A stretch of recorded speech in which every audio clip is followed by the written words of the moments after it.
तो आज मैं लाइट चैप्टर से स्टार्ट करता हूं। लाइट यानी कि प्रकाश। सबसे पहला क्वेश्चन होता है कि लाइट यानी कि प्रकाश का सोर्स क्या है। तो सोर्स दो तरीके के होते हैं, एक होता है आपका नेचुरल सोर्स और दूसरे होते हैं हमारे आर्टिफिशियल या मैन मेड। अगर हम बात करें कि नेचुरल सोर्स है, इसमें ब्रह्मांड का सबसे जो मेन सोर्स है वो हमारा नेचुरल सोर्स है और उसमें भी सन हमारे यानी कि सूर्य मेन सोर्स है एनर्जी का, लाइट का। और अगर हम सूर्य के बारे में बात करें तो सूर्य चूंकि प्राइमरी सोर्स है, इसको हम लोग प्राइमरी सोर्स भी कहते हैं। ये प्राइमरी सोर्सेज हैं, ये हमारे सेकेंडरी सोर्सेज हैं। प्राइमरी सोर्सेज में भी सन सबसे इंपॉर्टेंट सोर्स है। अगर हम सन के बारे में बात करें तो ये हमारा सन है। सन में कुछ ना कुछ रिएक्शन होती है जिसके माध्यम से हमें एनर्जी मिलती है। ये हमारी अर्थ है और ये हमारी पृथ्वी है। पृथ्वी में जीव जंतु पेड़ पौधे। सूरज से जो रोशनी आती है, पहला सवाल तो ये आता है कि किस फॉर्मेट पे आती है। ये पार्टिकल के फॉर्म में आती है कि सीधे वेव के फॉर्म में आती है। एक सवाल यहां से पूछा जाता है। एक सवाल ये पूछा जाता है कि जो ये वेव आ रही है, पहला क्वेश्चन अगर हम लोग बात करें तो जो वेव आ रही है किस फॉर्म में आती है, यानी कि पार्टिकल के फॉर्म में आती है कि सीधे एक स्ट्रेट फॉरवर्ड लाइन के फॉर्म में आती है। दूसरा सवाल ये पूछा जाता है कि ये कैसी वेव है, इलेक्ट्रोमैग्नेटिक है या मैकेनिकल वेव। एक सवाल ये पूछा जाता है, मतलब इसका कैरेक्टर क्या है, ये पूछा जाता है। तीसरा सवाल ये पूछा जाता है कि सन से ये जो रेज आ रही है, यानी ये जो पार्टिकल्स आ रहे हैं, ये किस तरीके से इमिट होते हैं, कोई ना कोई एनर्जी होती होगी, कौन सी रिएक्शन होती है यहाँ पर, इसके बारे में सवाल पूछा जाता है। तो ये सारी चीजें जो हैं, ये डाउट हम लोग एक एक करके देखते हैं।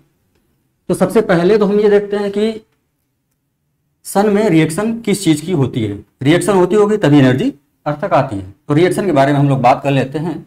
तो पूरे ब्रह्मांड में अगर हम लोग देखें तो रिएक्शन दो तरीके की होती हैं। अगर न्यूक्लियस की रिएक्शन देखी जाए तो दो तरीके की होती है और सन में ये न्यूक्लियर रिएक्शन होती है। और रिएक्शन जो है बेसिकली दो तरीके की होती है न्यूक्लियर रिएक्शन। पहली होती है न्यूक्लियर फ्यूजन और एक होती है न्यूक्लियर फिशन। एक होती है nuclear fission reaction. Fusion means होता है, अगर हिंदी में बात करें तो इसका होता है नाभिकीय संलयन और ये होता है नाभिकीय विखंडन। तो ये दो तरीके की रिएक्शंस होती हैं। सन में न्यूक्लियर फ्यूजन होता है। न्यूक्लियर फ्यूजन का मतलब क्या होता है कि कई सारे छोटे छोटे पार्टिकल्स मिल करके बड़े पार्टिकल का निर्माण करते हैं और प्लस का लार्ज अमाउंट में एनर्जी निकालते हैं। तो सन में यही वाली रिएक्शन होती है, यानी कि कई सारे छोटे छोटे पार्टिकल्स आपस में मिल करके रिएक्शन करते हैं और लार्ज अमाउंट में एनर्जी प्रोड्यूस करते हैं। साथ ही साथ कुछ बड़ा पार्टिकल बनाते हैं, छोटे से मिलकर के कुछ बड़ा पार्टिकल एटम मॉलिक्यूल्स बनाते हैं। जबकि इसका उल्टा विखंडन में होता है। विखंडन में क्या होता है कि कई सारे बड़े पार्टिकल्स हैं, उसमें हम कुछ रिएक्शन कराने के लिए बाहर से न्यूट्रॉन को अटैक कराते हैं या किसी अन्य माध्यम से हम इसको ब्रेक करते हैं। तो इस न्यूक्लियस के टूटने से जब हम लोग मान लीजिए इसमें कुछ एनर्जी प्रोवाइड करते हैं, इसको चाहे हम न्यूट्रॉन्स के माध्यम से चाहे किसी माध्यम से, वो ब्रेक होता है तो कई सारे छोटे छोटे पार्टिकल्स में बढ़ जाता है और प्लस का लार्ज अमाउंट में एनर्जी निकलती है। इन दोनों में एनर्जी निकलती है, चाहे न्यूक्लियर फ्यूजन हो चाहे फिशन हो।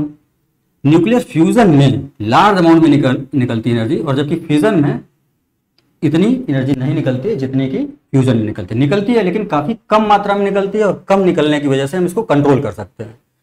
और जब कंट्रोल कर सकते हैं तो न्यूक्लियर रिएक्टर इसी प्रिंसिपल से न्यूक्लियर रिएक्टर क्या बनाया जाता है, न्यूक्लियर रिएक्टर, जिसमें हम लोग बिजली पैदा करते हैं जिसके माध्यम से, क्योंकि ये कंट्रोल कर सकते हैं। न्यूक्लियर फ्यूजन को हम लोग कंट्रोल नहीं कर सकते हैं, इसलिए न्यूक्लियर रिएक्टर में इस एनर्जी का यूज नहीं होता, इस प्रिंसिपल का यूज नहीं होता है। ये सन के अंदर ही ये रिएक्शन होती है। अब हम लोग न्यूक्लियर रिएक्टर में कर सकते हैं तो न्यूक्लियर बम में भी कर सकते हैं, क्योंकि न्यूक्लियर बम जो होते हैं वो इसी प्रिंसिपल पर बने होते हैं, यानी कि उनकी एनर्जी को हम कंट्रोल कर सकते हैं। अगर आप इमेजिन करें कि ये वाली जो एनर्जी है, यानी कि फ्यूजन के माध्यम से अगर हम बम बनाएं तो वो कंट्रोल नहीं होगा और अनलिमिटेड टाइम तक वो हो सकता है, उससे एनर्जी निकलती रहे और मास उसमें बहुत सारे लोगों की जान जा सकती है। अब हम अपने पॉइंट पे आते हैं कि सन के अंदर जो न्यूक्लियर फ्यूजन रिएक्शन होती है उसमें कौन कौन से एलिमेंट पार्टिसिपेट करते हैं। ये कैसे रिएक्शन होती है इसके बारे में हम लोग देखते हैं।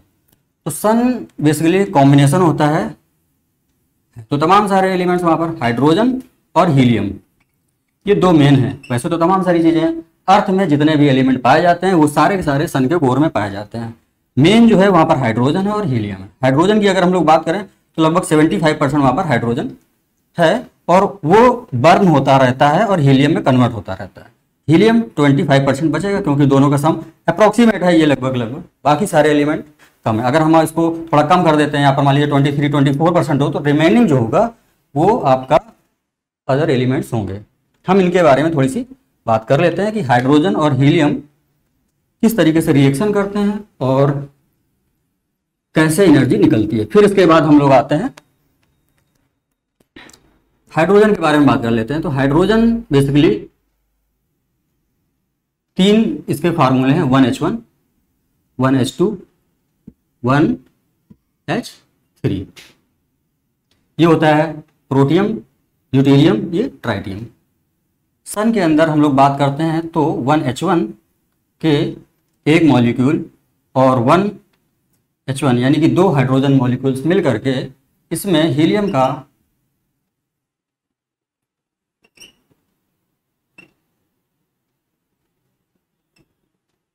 बेसिकली यहाँ पर ये ड्यूटेरियम रिएक्शन करता है। 2H2, 1H2, 1H2 दोनों मिल करके रिएक्शन करते हैं 2He3 प्लस का 0N1 प्लस लार्ज अमाउंट में एनर्जी यहाँ से प्रोड्यूस होती है।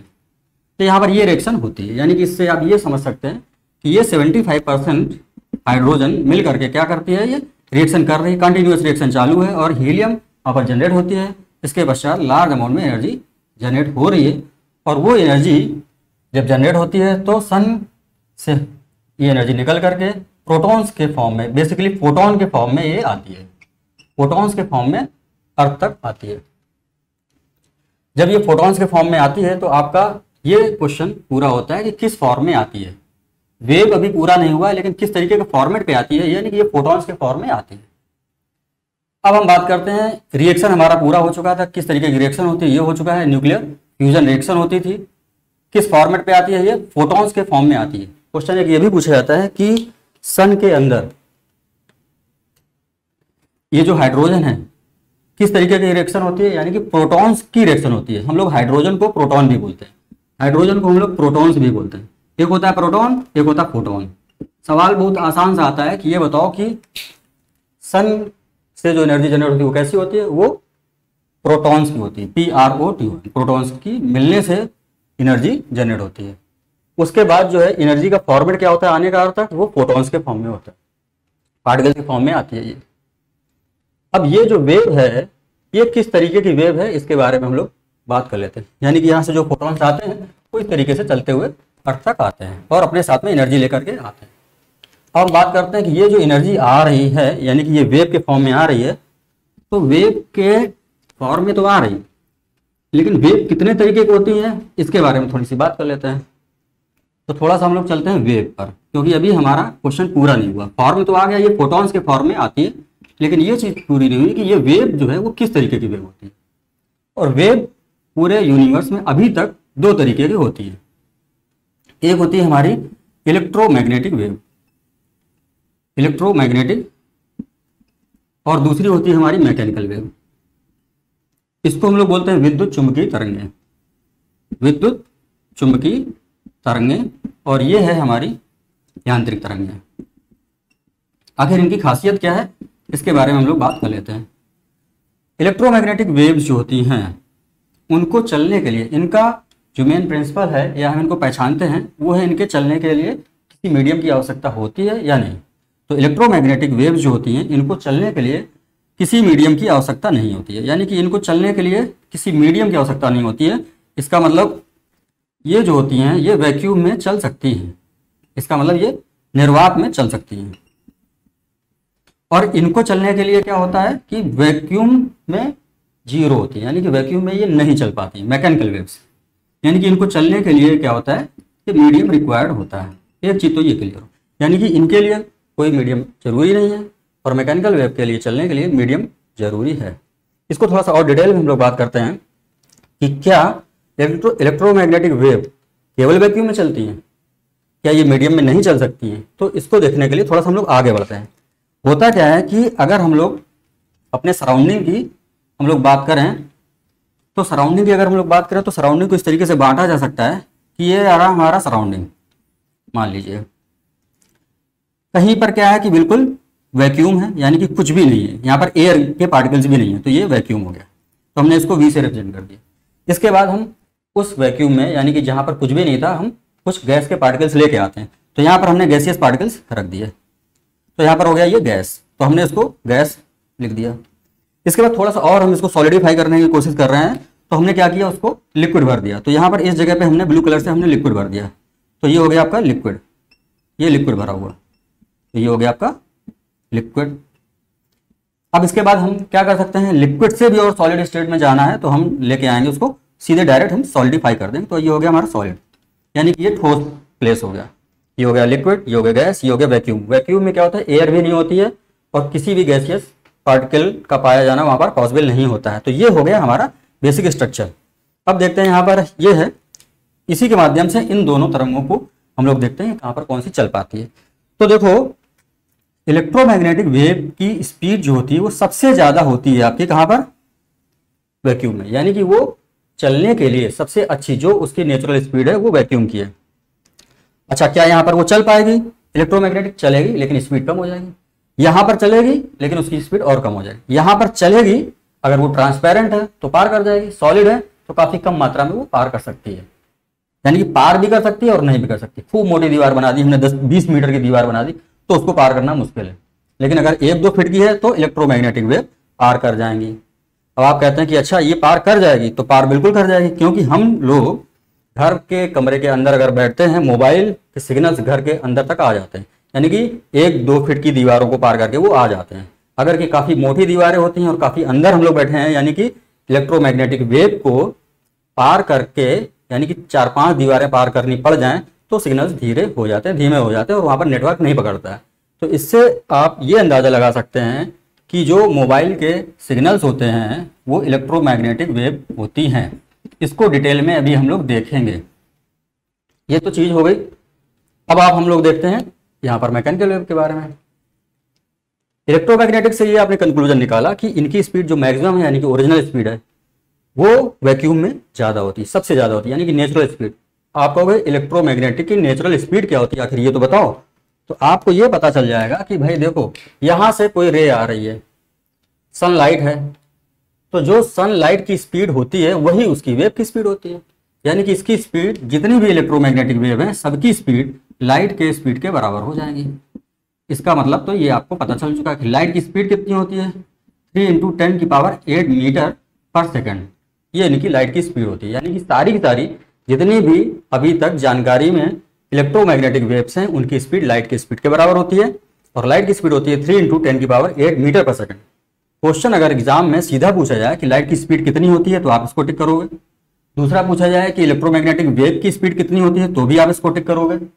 तीसरा पूछा जा सकता है कि मोबाइल के जो सिग्नल्स होते हैं उनकी स्पीड कितनी होती है, आप इसी को टिक करोगे। दूसरी बात, अगर हम सवाल में थोड़ा सा चेंजेस कर देते हैं, एग्जामिनर क्या करता है, इसको मीटर पर सेकंड की जगह पे किलोमीटर पर सेकंड कर देता है, तो आप इसको कन्वर्ट कर लोगे किलोमीटर पर सेकंड में। जब भी मीटर पर सेकंड होता है और किलोमीटर पर सेकंड में बदलना है तो आप उसमें 1000 से डिवाइड कर दोगे। 1000 से जब डिवाइड करोगे तो आप इसको इस तरीके से लिख सकते हैं कि 3 × 10⁵ 10⁸ को इस तरीके से लिखा जा सकता है कि यानी कि इसके आगे 8 जीरो हैं, तो 1 2 3 4 5 6 7 8 डिवाइडेड बाय 1000, यानी कि 3 जीरो यहाँ से कैंसिल कर रहे हैं, तो 1 2 3 बचे कितने, 1 2 3 4 5। इसका मतलब ये हुआ कि यहाँ पर आप लिख सकते हैं कि 3 × 10⁵, लेकिन क्या, किलोमीटर पर सेकंड। तो आपका आंसर यहाँ पर ये तैयार हो जाएगा। तो ऑप्शन में हमें ये देखना होगा कि लाइट की स्पीड किस में पूछी गई है, मीटर पर सेकंड में या किलोमीटर पर सेकंड में, क्योंकि ऑप्शन में ये दोनों ही चीजें आपको दे रखी होंगी। ऑप्शन इस तरीके से कुछ लिखा होगा कि लाइट की स्पीड कितनी है, स्पीड ऑफ लाइट, ये पूछा जा सकता है सवाल में। ए बी सी और डी यहां पर दे रखा है 3 × 10⁸ किलोमीटर पर सेकंड। यहाँ पर लिखा हुआ है 3 इंटू 10⁸ मीटर पर सेकंड। यहाँ पर लिखा हुआ है 3 इंटू 10⁵ किलोमीटर पर सेकंड। और यहाँ पर लिखा हुआ है ए एंड सी बोथ। और डी में लिखा हुआ है नन ऑफ देव, या जो भी आपका मान लीजिए नन ऑफ देव लिखा हुआ। तो आप यहाँ पर चेक करेंगे कि कुछ डेटा तो आपको याद है कि भाई 5 था, लेकिन क्या था यहाँ पर, किलोमीटर था या मीटर था। तो आपको पता है, अभी हम लोगों ने डिस्कस किया, यहाँ पर ये मीटर पर सेकंड की बात हो रही थी, तो मीटर पर सेकंड हुआ, यानी कि ये वाला करेक्ट है, ये वाला गलत है, क्योंकि किलोमीटर में 3⁸ नहीं 5 होता है। तो मीटर पर सेकंड वाला सही है। इसके बाद आते हैं हम लोग, किलोमीटर पर सेकंड है, तो 3 इंटू 10⁵ अभी हम लोगों ने कैलकुलेट करके निकाला है, तो ये किलोमीटर वाला भी सही है। ऑप्शन में देखते हैं आकर के, A and C both are correct. तो देखो ए तो पहले ही गलत हो गया, ए गलत है तो ये वाला गलत है, यानी कि डी हो ही नहीं सकता। तो बचा क्या, नन ऑफ दीज, यानी कि ई पार्ट इसका करेक्ट आंसर है। अगर यहाँ पर ए की जगह पर बी एंड सी लिखता और इस तरीके से ऑप्शन होता कि B and C both are correct, तो आपका डी करेक्ट हो जाता। तो इस तरीके से आपका डी आंसर हो जाता। तो इस तरीके से सवाल छोटे छोटे आते हैं, आप इसको ध्यान में रखेंगे। फिर से हम लोग चलते हैं अपने पॉइंट पर, आते हैं, ये बात करते हैं। अब आते हैं मैकेनिकल वेव्स के बारे में थोड़ी सी बात कर लेते हैं। तो मैकेनिकल वेव्स के लिए हम लोगों ने बात करी कि इनके लिए मीडियम रिक्वायर्ड होता है। अब मीडियम रिक्वायर्ड होता है तो मीडियम 4 चीजें हमने अभी तक देखी अपने सराउंडिंग में, या तो सॉलिड होगा, लिक्विड होगा, गैस होगा, और या तो पूरी तरीके से उसमें गैसियस नहीं होगा, यानी कि वैक्यूम होगा। सॉलिड भी बेसिकली 2 तरीके के होते हैं, एक होता है ओपेक, यानी कि एक होता है पूरी तरीके से सॉलिड, एक ट्रांसपेरेंट होता है और एक नॉन ट्रांसपेरेंट होता है, पूरी तरीके से सॉलिड, उसके आर पार आप देख नहीं सकते हैं। ग्लास यानी कि कांच होती है, वो ट्रांसपेरेंट होती है लेकिन वो सॉलिड है। तो सॉलिड 2 तरीके के होते हैं, एक होता है ट्रांसपेरेंट, एक होता है नॉन ट्रांसपेरेंट, यानी कि पूरी तरीके से सॉलिड। तो सॉलिड भी 2 तरीके के होते हैं। अब हम मैकेनिकल तरंगों के बारे में बात कर लेते हैं कि इनमें कैसे चलेंगे वो। तो देखो, इनको चलने के लिए मीडियम रिक्वायर्ड होता है, और मीडियम रिक्वायर्ड होता है तो जो मैकेनिकल वेव्स होती हैं सबसे जो मैक्सिमम, यानी कि उनकी जो ओरिजिनल स्पीड होती है वो सॉलिड में होती है, यानी कि ये मैक्सिमम चलेंगी सॉलिड में। फिर इसके बाद इनकी स्पीड थोड़ी सी कम हो जाएगी लिक्विड में, गैसियस में थोड़ी सी और कम हो जाएगी, वैक्यूम में ये चल नहीं सकती हैं, यानी कि ये वैक्यूम में बिल्कुल नहीं चल सकती हैं। इसका मतलब ये हुआ कि मीडियम इनको रिक्वायर्ड होता है, सॉलिड में ये मैक्सिमम चलती हैं, इसके बाद इनकी स्पीड होती है गैस में, फिर इसके बाद और कम हो जाती है, वो होती है लिक्विड में, और ये गैसियस में, सॉरी यहाँ पर ये लिखा हुआ है सॉलिड के बाद फिर आता है लिक्विड, लिक्विड के बाद गैस, गैस के बाद फिर ये वैक्यूम। तो वैक्यूम में इनकी स्पीड 0 हो जाती है, यानी कि आप ये समझ सकते हैं कि कोई भी मैकेनिकल वेव ले लो, उनकी स्पीड वैक्यूम में 0 ही रहेगी। लेकिन अगर हम लोग बात करें इलेक्ट्रोमैग्नेटिक की, तो वैक्यूम में तो मैक्सिमम, गैस में थोड़ी कम, लिक्विड में और कम, सॉलिड में और कम, लेकिन 0 नहीं होती है। यहाँ पर 0 नहीं हो सकती, 0 हो सकती है, वो कंडीशन है अगर काफी मोटी थिकनेस की दीवार बना दी जाती है, यानी कि जो ऑब्स्टेकल होता है जिसको पार करना काफी मुश्किल हो, तो ही इसकी स्पीड 0 हो सकती है, अदरवाइज 0 नहीं होगी। जबकि यहाँ पर क्या है, मैकेनिकल वेव्स के लिए ये वैक्यूम में बिल्कुल चल नहीं पाती है, 0 हो जाती है। तो ये दोनों सवाल यहाँ से पूछे जाते हैं। ये वाला चार्ट आप याद रखोगे, यानी कि सॉलिड में मैक्सिमम, फिर लिक्विड में, फिर गैसियस में, वैक्यूम में। एक पॉइंट यहाँ पर और हम बढ़ाते हैं, क्योंकि सवाल ये पूछा जा सकता है कि ये बताओ कि सॉलिड भी तो 2 तरीके के होते हैं, और 2 तरीके के भी अगर देखा जाए तो एक होता है सॉलिड आपका मेटल का, एक नॉन मेटल का। तो यहाँ पर हम थोड़ा सा और बात कर लेते हैं, क्योंकि ये सवाल आपसे पूछा जा सकता है कि एक होता है नॉन मेटल और एक होता है मेटल। तो ये बताइए कि आखिर मेटल में ज़्यादा होगी कि नॉन मेटल में। तो जो मैकेनिकल वेव्स होती हैं इनकी स्पीड मेटल में ज़्यादा होती है, फिर इसके बाद नॉन मेटल में, फिर इसके बाद लिक्विड में, फिर इसके बाद गैस में, फिर इसके बाद वैक्यूम में। यानी कि मेटलिक सॉलिड हो तो सबसे ज़्यादा, नॉन मेटलिक सॉलिड फिर इसके बाद आता है, फिर लिक्विड, फिर गैस, फिर वैक्यूम, यानी कि वैक्यूम में 0 रहे। तो हम लोगों ने इस तरीके से ये सारी चीज़ें देख ली कि कैसी मीडियम की आवश्यकता होती है और किसे मीडियम की आवश्यकता नहीं होती। तो आपने ये देख लिया कि इलेक्ट्रोमैग्नेटिक वेव्स जो होती हैं उनको चलने के लिए किसी मीडियम की आवश्यकता नहीं होती। तो अब हम चेक करते हैं कि सन की जो लाइट है वो किस तरीके की है। आप ये बताओ कि इलेक्ट्रोमैग्नेटिक है या मैकेनिकल, इन दोनों में से देख करके तो आपको ये पता चलेगा कि अर्थ तो ये है, और अर्थ तक आपको मालूम है कि यहां से यहां तक आने में आपको पता है कि सन के, अर्थ के चारों तरफ वायुमंडल है, और वायुमंडल ऊपर जाते जाते धीरे धीरे डेंसिटी काफी कम हो जाती है, और ऊपर जाकर के ये वैक्यूम हो जाता है। और जब ये वैक्यूम हो जाता है फिर भी लाइट रे आ रही है, हीट लेकर के आ रही है, इसका मतलब ये तरंगे विद्युत चुम्बकीय तरंगे हैं, यानी कि इलेक्ट्रोमैग्नेटिक वेव्स हैं। तो आपने ये कंक्लूजन निकाला कि जो सनलाइट आती है वो कैसी है, इलेक्ट्रोमैग्नेटिक वेव है, क्योंकि इसको चलने के लिए किसी मीडियम की आवश्यकता नहीं है। लेकिन फिर आप कहोगे कि अच्छा ये बताओ कि धरती के नजदीक आते आते तो डेंसिटी बढ़ती जाती है। तो हाँ, बिल्कुल बात सही है, धरती के नीचे आते आते इनकी स्पीड बढ़ जाती है, यानी कि थोड़ी सी डेंसिटी, सॉरी, धरती के नीचे नीचे आते आते सराउंडिंग की डेंसिटी बढ़ती जाती है, सराउंडिंग की डेंसिटी बढ़ती है तो इनकी स्पीड कुछ बहुत कम होती जाएगी, तो कुछ बहुत कम होती जाएगी, बिल्कुल बात सही है। जितनी वैक्यूम है उतनी नहीं होगी, लेकिन थोड़ी सी कम जरूर हो जाएगी। लेकिन ये जो है वैक्यूम के अलावा अन्य मीडियम में भी चल सकती हैं। हालांकि अभी हम लोगों ने देखा लिक्विड में जा सकती हैं, तो बिल्कुल जा सकती हैं। ये अर्थ है और अर्थ के ये है समंदर, तो समंदर में भी सन की लाइट जा सकती है कि नहीं जा सकती है, तो बिल्कुल समंदर के कुछ गहराई तक ये जा सकती है। तो आपने ये भी सीख लिया कि लिक्विड में भी जाती है इलेक्ट्रोमैग्नेटिक वेव्स, गैसियस में तो चली रही थी, वैक्यूम में तो और भी तेज चल रही थी। सॉलिड को ये पार कर पाती है कि नहीं पार कर पाती, लाइट रे पार नहीं कर पाती है। और आप कहोगे सर ये समझ में नहीं आ रहा कि आखिर लाइट रे लेकिन इलेक्ट्रोमैग्नेटिक, तो भी हम बात करते हैं कि लाइट रे क्या है और इलेक्ट्रोमैग्नेटिक वेव्स क्या है। तब आपको ये पता चलेगा कि लाइट रे सॉलिड मीडियम को पार नहीं कर पाती, लेकिन इलेक्ट्रोमैग्नेटिक वेव्स सॉलिड मीडियम को पार कर पाती है। ये चीज देखने के लिए थोड़ा सा हम आगे चलते हैं। अब हम बात करते हैं कि आखिर इन दोनों में हम बात करते हैं कि इनके चलने के तरीके कितने होते हैं। इलेक्ट्रोमैग्नेटिक वेव और मैकेनिकल वेव के चलने के कितने तरीके होते हैं। तो चलने के यानी कि इनके फॉरवर्ड डायरेक्शन में एनर्जी से लेके आगे जाने के दो तरीके होते हैं। एक तो इनका मूवमेंट होता है ट्रांसवर्स मूवमेंट, एक होता है इनका मूवमेंट ट्रांसवर्स मूवमेंट, और दूसरा होता है इनका लॉन्गिट्यूडिनल मूवमेंट। दूसरा इनका होता है लॉन्गिट्यूडिनल मूवमेंट। ट्रांसवर्स का मतलब होता है आप इस तरीके से ऐसे वेव के फॉर्म में आगे जाते हैं, और लॉन्गिट्यूडिनल का मतलब होता है सीधे इसी स्पीड में उसी डायरेक्शन में जाते हैं। इनको थोड़ा सा और डिटेल में देखते हैं, लेकिन आप केवल इतना समझ लीजिए कि ये जो है वेव के फॉर्म में चलता है और ये स्ट्रेट डायरेक्शन में, एक ही डायरेक्शन में चलता है। थोड़ा सा और इसमें से जानकारी हम लोग देख लेते हैं कि इसका एग्जाम्पल अगर हम लोग देखें, जैसे कि हम लोग क्या करते हैं कि कोई मॉर्निंग वॉक करने के लिए जब हम लोग जाते हैं तो डॉगी लोग बाग लेके जाते हैं। ये रहा इनका डॉगी, और ये जो है इन्होंने रस्सी बांध रखी है, ये रस्सी बांध रखी है। अब आप सोचो कि अगर हमने रस्सी को इस तरीके से हिलाया तो कुछ इस तरीके के ये वेव के फॉर्म में बन जाएगा। तो यहाँ पर ये जो वेव बन रही है ये है आपकी ट्रांसवर्स। मैकेनिकल है क्यों? क्योंकि ये मीडियम है, यहाँ पर रस्सी मीडियम, तो ये मैकेनिकल हो गई, यानी कि यांत्रिक तरंग है यहाँ पर। लेकिन चूंकि इसका डायरेक्शन इस तरीके से है तो ये ट्रांसवर्स हो गई। ट्रांसवर्स की एक खासियत होती है कि यहाँ पर क्या है, जैसे कि ये मान लीजिए हमने ले ली रस्सी, तो रस्सी में क्या होगा, तमाम सारे छोटे छोटे पार्टिकल्स हैं, ये पार्टिकल्स हो गए।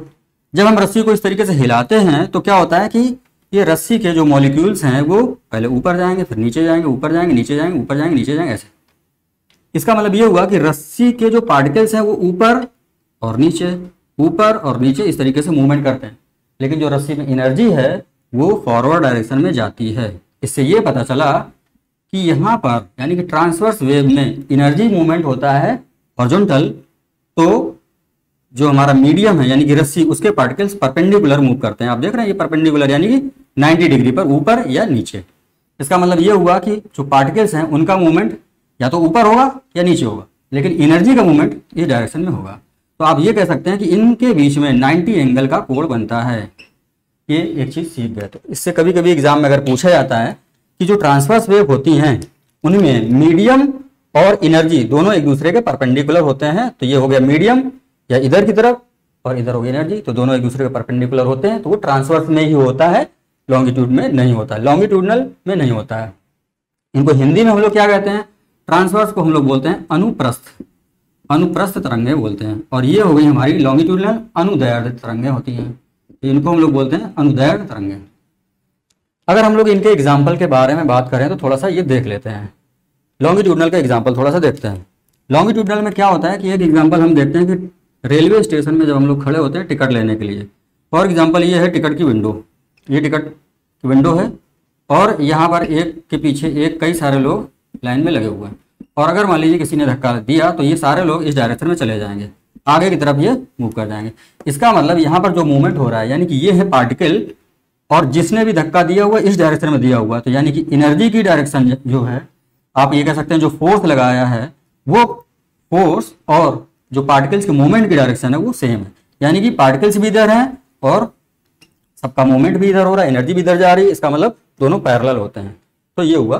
तो इस तरीके की जो पोजीशन सिचुएशन होती है वो होती है लॉन्गिट्यूडनल वेव्स में। इसका एक एग्जांपल हम और बात कर सकते हैं। एक एग्जांपल हम देखते हैं कि जैसे कि जब हम लोग फुटबॉल पे या साइकिल पे, ये होगी साइकिल पे जब हम लोग क्या करते हैं कि हवा भरते हैं, तो साइकिल में जब हम लोग हवा भरते हैं तो हवा भरने के लिए हमें पंप की जरूरत होती है। तो पंप जो होता है आप देखते हैं कुछ इस तरीके से पंप होता है, और ये रहा आपका पंप। हम लोग क्या करते हैं कि जब हम लोग इसको नीचे प्रेस करते हैं, तो जब प्रेस करते हैं तो ये रहा आपका ट्यूब, जिसके माध्यम से हवा इसके अंदर जाती है, ट्यूब के अंदर। अब आप देखो हमने ट्यूब को उठाया और यहाँ पर हमने इसे बना दिया, और ये रहा ट्यूब के अंदर हवा जाने का डायरेक्शन। ये मान लीजिए ट्यूब की जो मेन पॉइंट है आगे वाला, जो कि ट्यूब में लगना है, ये है आपकी ये वाली ट्यूब जो कि पंप से जा रही है। ये प्लास्टिक की ट्यूब होती है जिसको हम लोग साइकिल के व्हील पे लगाते हैं, साइकिल के ट्यूब में लगाते हैं। ये रहा आपका पंप, जिससे हम लोग इसको प्रेस करते हैं और हवा भरी जा रही है। हवा इसके माध्यम से इस डायरेक्शन में आती है। तो आप देखते हैं कि इसके अंदर जितने भी पार्टिकल्स होते हैं हवा के, वो सारे के सारे एक ही डायरेक्शन में प्रेस होते हैं। फोर्स कहाँ से आ रहा है? वो ये फोर्स आ रहा है, इधर से जो फोर्स आया और इसमें ट्रांसफर हुआ, ये सारे के सारे पार्टिकल्स एक ही डायरेक्शन में आगे की तरफ बढ़ते हैं। यानी कि जब हम फोर्स लगा रहे हैं इस डायरेक्शन में, तो सारे मॉलिक्यूल्स एयर के वो एक ही डायरेक्शन में ट्रांसफर हो रहे हैं, यानी कि ये लॉन्गिट्यूडनल हो गई। अब आप कहोगे कि सर यहाँ पर ये बात हो रही तो 90 एंगल में नहीं हो गए? नहीं, यहाँ पर क्या हो रहा है कि जब हम लोग इस पंप के अंदर केवल देखते हैं, तो जब हम इस डायरेक्शन में प्रेस करते हैं तो सारे सारे इसके मॉलिक्यूल्स नीचे एक ही डायरेक्शन में आते हैं। मतलब यहाँ पर भी आपकी लॉन्गिट्यूडनल वेव जनरेट हो रही है। जो भी मॉलिक्यूल्स इस डायरेक्शन में ट्रांसफर वो भी अपने पीछे जो फोर्स लगा हुआ है उसी के पैरेलल सीधे चलते चले जाते हैं, सीधे चलते चले जाते हैं। यानी कि जहां पर भी इतने पोर्शन में देखें तो ये लॉन्गिट्यूडनल है, यहाँ पर भी देखें तो भी ये लॉन्गिट्यूडनल है। तो इसका एग्जाम्पल हमने देख लिया कि या तो हम फुटबॉल पे जब हम हवा भरें, इससे किसी भी चीज़ में हम इससे हवा भर सकते हैं पंप से, तो वो भी आपका लॉन्गिट्यूडनल वेव बनेगी। साइकिल पंप में हवा भरें, मतलब डायरेक्ट अगर हम लोग प्रेस करें और उसी डायरेक्शन में सारे मॉलिक्यूल्स मूव कर जाएं तो ये लॉन्गिट्यूडनल होता है। परपेंडिकुलर डायरेक्शन में हमारी होती है ट्रांसवर्स। इनके अगर हम लोग बात कर लें, ये बात खत्म हो गई है। एक एग्जांपल थोड़े से यहाँ पर बात कर लेते हैं कि ट्रांसवर्स में एक और सबसे अच्छा एग्जांपल होता है, वो होता है साउंड का। हालांकि हम लोग साउंड पढ़ेंगे तब देखेंगे, परंतु हम लोग पढ़ रहे हैं वेव, तो वेव में दोनों ही चीज़ें आती हैं। तो साउंड इसका एक अच्छा एग्जाम्पल माना जाता है, साउंड। और यहाँ पर हम लोगों ने बात कर ली थी कि जब हम लोग फुटबॉल पे या साइकिल के ट्यूब में हवा भरते हैं तो लॉन्गिट्यूडनल या अनुदैर्ध्य तरंगें जनरेट होती हैं। साउंड में ट्रांसवर्स तरंगें जनरेट होती हैं। ये चीज़ हम लोग देख चुके हैं। इसका मतलब ये हुआ कि मैकेनिकल वेव जो होती है वो दो तरीके की होती है, ट्रांसवर्स या लॉन्गिट्यूडनल। अब आते हैं हम लोग इलेक्ट्रोमैग्नेटिक में। इलेक्ट्रोमैग्नेटिक की खासियत ये है कि इसमें केवल और केवल ट्रांसवर्स वेव ही पाई जाती हैं, यानी कि इसको हम लोग बोलते हैं कि केवल और केवल अनुप्रस्थ तरंगें ही पाई जाती हैं इलेक्ट्रोमैग्नेटिक में। इसका मतलब ये हुआ कि जितनी भी इलेक्ट्रोमैग्नेटिक अभी तक हम लोगों को जानकारी में है, मतलब जितनी भी खोजी जा चुकी है, वो सारी सारी ट्रांसवर्स हैं।